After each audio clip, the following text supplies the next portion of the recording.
সব আমার আপন জন।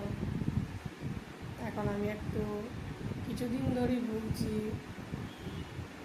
আমার একটা পারিবারিক একজন মারা গেছে, আমার একটা কাকার ছেলের বউ মারা গেল হঠাৎ, তার জন্যে খুবই দুঃখিত।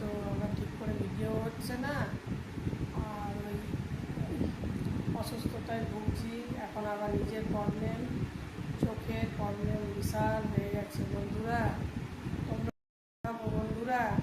তোমাদের যদি কোনো কিছু থাকে দিশা হসপিটালে দুর্গাপুরে দেখাতে পারো।